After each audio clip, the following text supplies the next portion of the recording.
Welcome back to Coincidence Crafting. So today we are going to make a pillow cover. As you can see, I already have two done, but I'm going to replace one of them. I'm going to replace my Hufflepuff. But this is one of them that I already did, and I did an overlapping style. So it has the fabric and then there's the pillow underneath there, and it overlaps by about 2 inches. Yeah, about 2.5 inches finished. With a little bit under there. So whoop, that is not quite an inch, but you could go less if you wanted to. But you need to have the ability to make a buttonhole. You can do it on a machine, or you can do it, I don't know if you can see that. You probably can't. There it is. Or you can do it by hand. That's a little trickier, but it is possible to do. But just underneath these are just normal pillows. Your pillow is going to vary on size depending on whichever pillow you get. You can also buy pillows that are already uncovered and plain, and they're expecting you to just sew something over the top of it, and so that is an option. In that one you would just make the pillow and sew it closed by hand on one side, or however big of a stretch that you wanted to try and stuff it in. Or you can do overlap style like I did. It's a little easier to tell on the Hufflepuff probably, where it's just overlapping here. Or you can do a zipper, which you'd probably do on the side, probably not on the back. But with that one you would just leave the zipper for the whole side and then just put a zipper on, and there you go, there's a pillow. But our first step is to measure your pillow so you know how big you need it to be. This is going to vary on your pillow. So this one I'm going from the seam edge right here to the other seam is just about 18 inches. So you want just a little bit more wiggle room, so depending on how much extra you want to account for the seam and any wiggle room you want. If you want to have a little bit of gap, or if you want to have it super tight on there. So there you go. So let's see, so we have 18 inches for the size, and then we need to add about an inch, I guess, for just the seams. So you have like a 1/2 inch to work with. It's plenty of that. And then you also want to, you can do it one of two ways. You can have 3 pieces, or you can have one big piece. And that's going to really depend on how your fabric is. If you only have the ability to make small pieces, if you only have little bits, or you're working with different things and you don't have enough to go the whole length of it, then I would recommend doing the 3 and just kind of figure out how you can work it. You can also mix and match fabrics however you want it to work out. But just, if you don't know for sure, just doodle it out or do it on a computer, figure out how you want it to do it, and go for it. So I'm going to turn this inside out so you can see what you're working with more than just the finished product, because a lot of times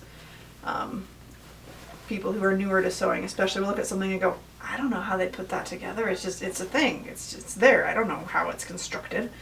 But once you sew more, you start to realize, oh, well, they must have put that piece there and done this seam there and different, so on and so forth. But with this one, I did 3 pieces. So I have the piece here. This is the one that's under with the button on it. I have this piece here, which goes over on the outside, but here it's under. And this one has the buttonhole. It has also a lovely hole there from either my children or my dog, I'm not sure. And then I have this piece. So you'll want to do all of those measurements and figure out how big these pieces need to be and go from there. So on this one, my finished product ended up being, let's see, this one's 19.5, almost 20 inches, so I gave myself 2 inches there, which you don't necessarily have to give yourself quite that much. Depends. I mean, I have a little bit of extra here that I didn't need, but it had the writing on it, so I didn't want that there. And you also need to make sure it's the right height, and so usually the pillows are square, but your pillow is going to be its own shape. So this one is square. It's 18 by 18. So I'm going to need let's give myself a 19.5 inch by 19.5 if I were to do it in 3 pieces, and then I would just do the little overlap in the halves.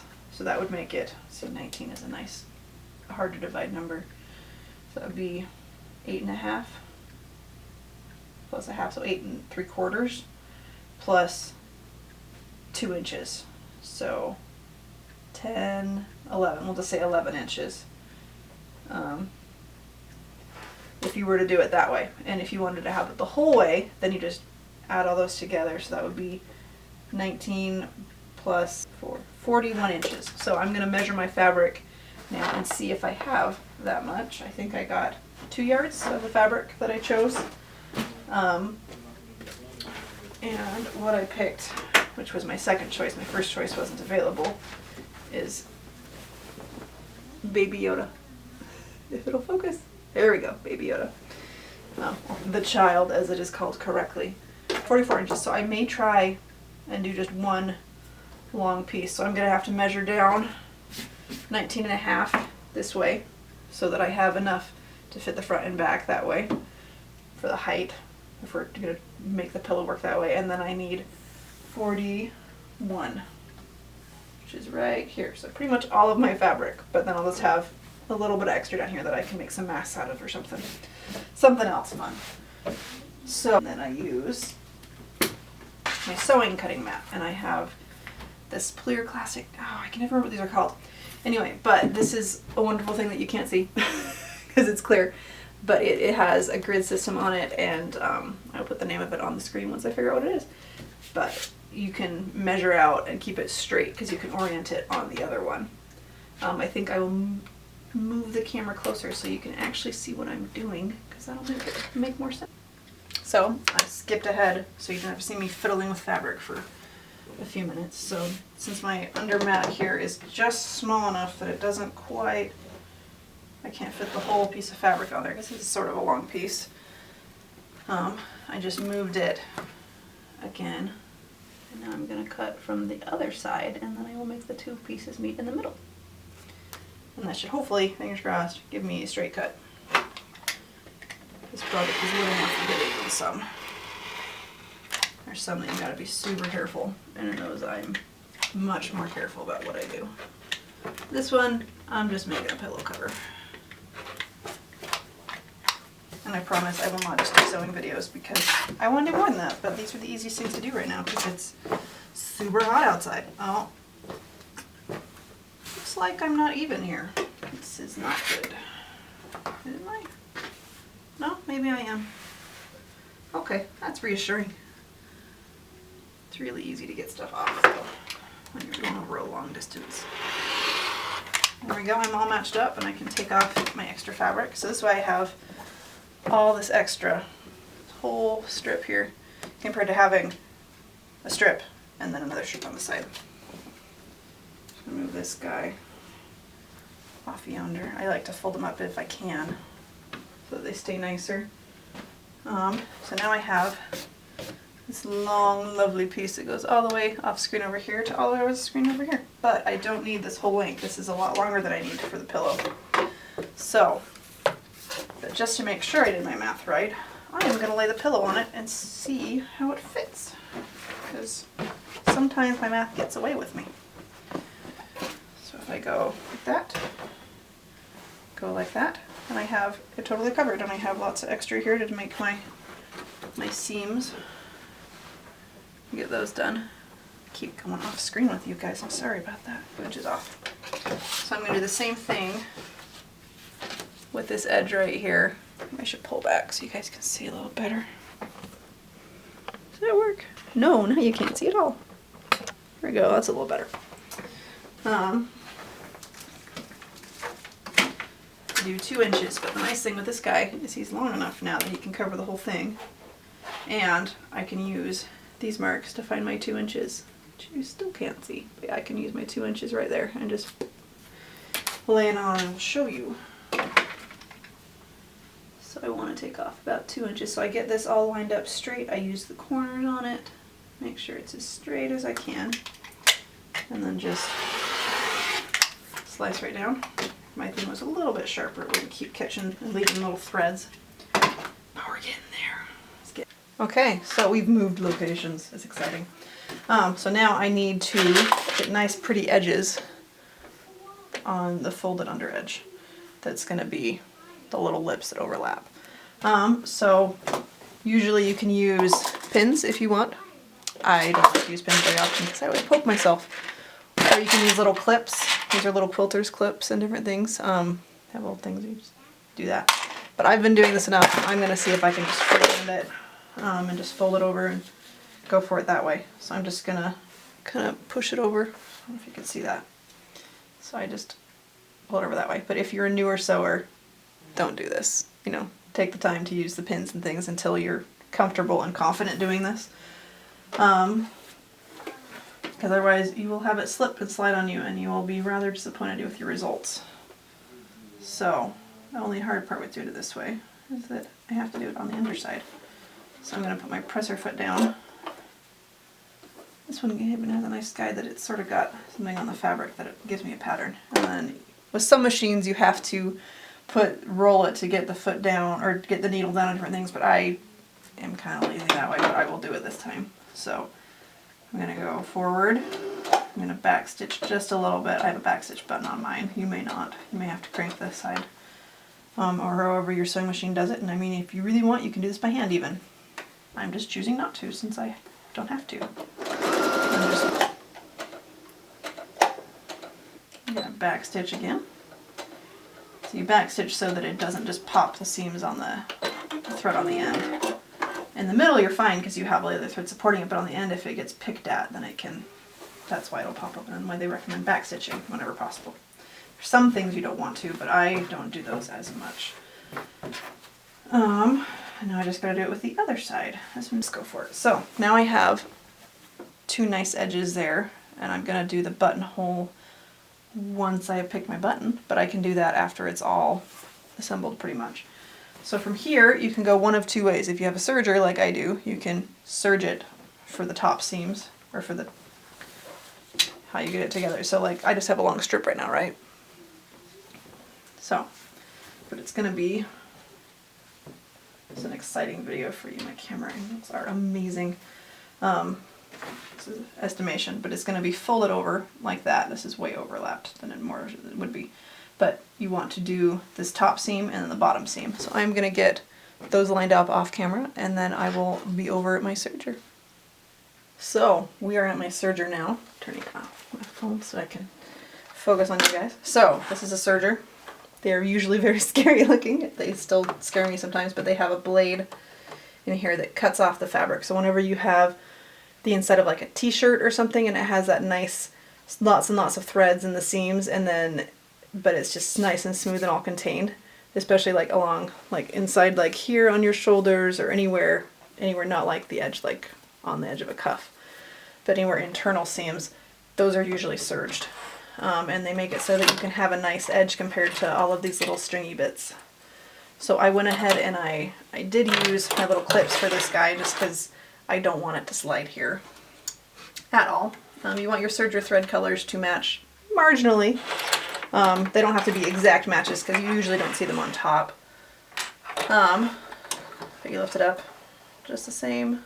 And everybody's serger or sewing machine or whatever is going to be different, so I can't give as much advice that way.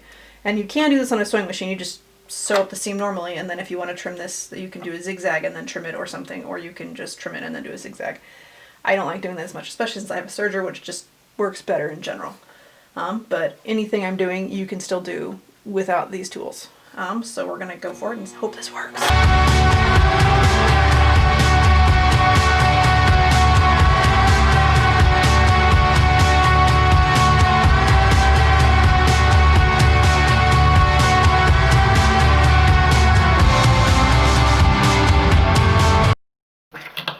I tend to use clips over pins because pins get stuck in there if you're not very careful, and it's a lot harder for these to get stuck, and it's a pain to get pins out.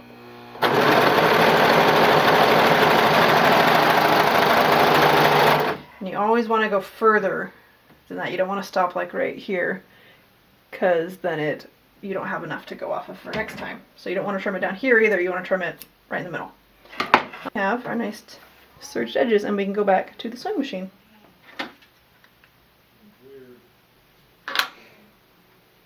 So we're back again at my sewing machine.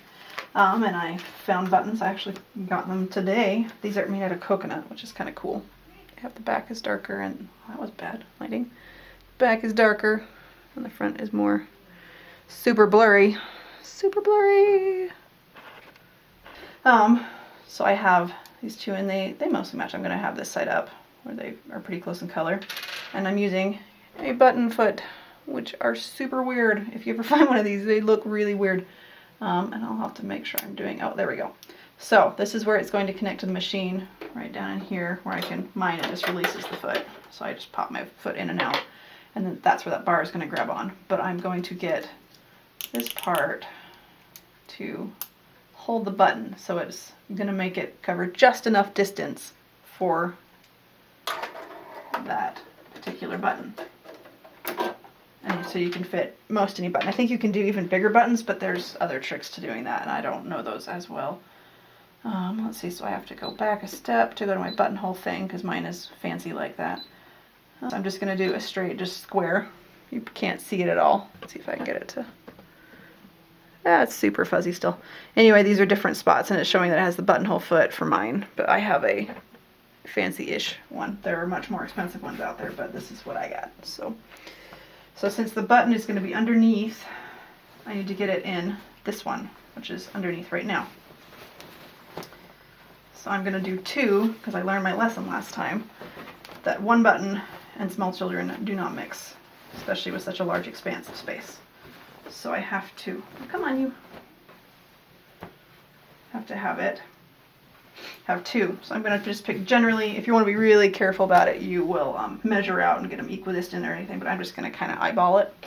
And I will use my dreaded pins.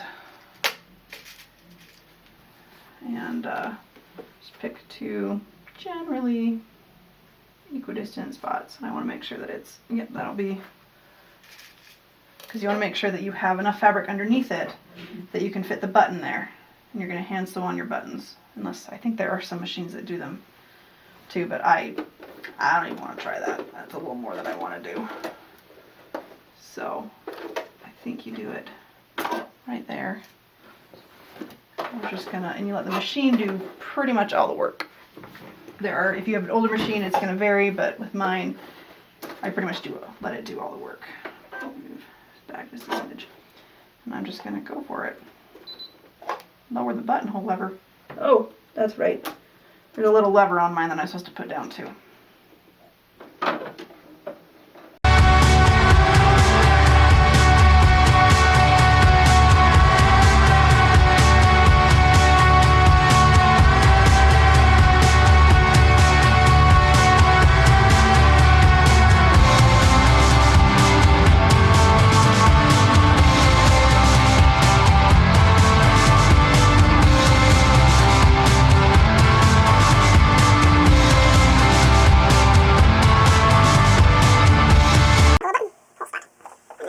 Button spot, and then I just need to cut these open and sew on buttons, and I'm good. So I'm going to turn the machine off for now. Aha! We're recording again. Okay, so we have our lovely pillow. It is most of the way done. So the other thing you need to do that I didn't show you all of is you flip it right side out, which I feel like is a little self-explanatory. But the other nice thing you can do is you can get, a lot of times when you get stuffing, they will come with these little sticks. They're usually kind of blunt. You can also just use chopsticks to kind of pull out the corners. You can do it by hand, but chopsticks or these get you much crisper corners. I kind of just pull that corner out and just straighten it out a little bit, and then did these guys this side mostly by hand. And this last corner. Good. So now we have the pillow just about done. What's left are, let's see them. Nope, you can't see. Sort of. There's the little bit of thread. There's a line on the dot, so it's basically a little triangle or a little rectangle there. And I'm going to cut a slit right there so the button can go through it. Same with down here. And I learned with my previous thing that you want two buttons with this big of a space. Otherwise it gets destroyed. So what I've found works nicely is to kind of pinch it and get it in half. You don't get it all the way in half, but just very, very gently with your fabric scissors, just put a little slit so you can get in there. And then you just trim all the way through the hole. You do it with both of them, and then we will move on to the next step. Okay, so I've cut both of them, and what I will do afterwards is I will put some fray check. Focus. No focus. It says fray check on there. This is Dritz brand, but there's other brands of it, I'm sure, and it's just a little fabric safe glue, and I will put it along these edges so that the little bit of thread there and stuff, I may trim it back slightly, will not just fray away, which you don't want. Other thing that you can do that I should have done is mark with a pen where your button is going to be. I'm just going to eyeball it, so you could just put your pen through the hole and be like, boop, it's right there. Or you could use your favorite fabric safe pen or whatever else, but I'm just going to mark it like that with my finger, and that works too if you don't want to actually mark on it. And I threaded my needle ahead of time because I figured you guys didn't want to watch me do that again after the Lucifer video. I'm just grabbing a little bit, come on you, just a little bit of fabric. Try not to get the fabric underneath, otherwise you're not going to have too much success there. Probably should have come up from the bottom, but it's going to be underneath the button, so it should not show. Just going crossways, making a little X kind of there to make sure that the thread is secure there, and I have double knotted my thread there. I'm putting it through the first hole, and now I'm just putting on a button. And it's really not too exciting. This one's wanted to be extra slippery. And now I'm just doing a button. So I'm coming back up through one hole, and back down through the other. This is a 2-hole button. If you have a 4, then you need to alternate, and you can either follow the same pattern every time, and however you want your string to your thread to look on that, and you can look at your own clothes or other buttons and things and see what pattern you like best. There's not one way that seems to be better than another as far as I know, but I mean,